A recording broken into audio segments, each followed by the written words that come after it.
म्हणजे मी तरी अशा फिल्म मेकरला शोधतोय जो मला प्रचंड आवडतो आणि बाबा तो पुण्याचा नाहीये. तर आज सुद्धा तो फेलच झालाय प्रयोग.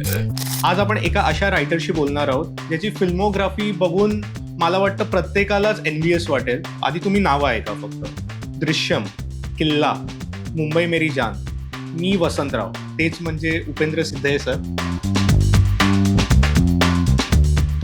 हाय.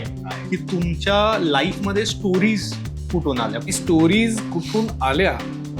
अरे बाबा, समथिंग हुक्ड मी की हे फक्त वाचून जरा मला एवढं वाटत असेल तर मग केल्यानंतर काय असेल.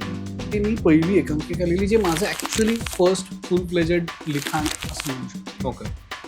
जी आम्ही दुसऱ्या वर्षी परफॉर्म केली, जी मी बसवली, जी मी काम पण केलं आणि आम्ही दुसरे आलो. सो मी बेल वाजवली, त्यांनी दार उघडला आणि मी म्हणलं की असिस्टंट डायरेक्टर को अप्लाय करने के लिए आया. तर तो म्हणला अंदर आई. तर तिथे माझं आलं, आर यू किडिंग मी, तू मला आत बोलवतोस. पहिल्यांदा होतंय. दृश्यम ॲडॅप्टेशनमध्ये एक गोष्ट क्लिअर होती की we are not actually adapting but we are protecting. We are custodians of the original film. आणि मेन 2 ऑक्टोबर 3 ऑक्टोबर जे तिकडे सुट्टी नाही आहे. आणि आम्ही बसल्यावर म्हटलं की अरे समजा हे गेले नंतर आणि यांनी शाळेमध्ये जाऊन विचारलं तर खूप इझिली कळणार आहे की अरे ही आली नव्हती त्या दिवशी, संपला विषय. निपुणचं काम मी खूप आधीपासून पाहत येत होतो आणि मी त्याच्या कामाचा खूप फॅन होतो. सो काम करायचं होतं त्याच्यावर. सो त्यांनी जेव्हा मला भेटायला बोलवतं म्हटलं की जाऊया ऑफकोर्स म्हणजे. आणि मग त्यांनी मला पहिला प्रश्न विचारला की तू शास्त्रीय संगीत ऐकतोस का? म्हटलं शिट. आणि तोपर्यंत मला माहिती होतं की तो वसंतरावरती करतोय वगैरे.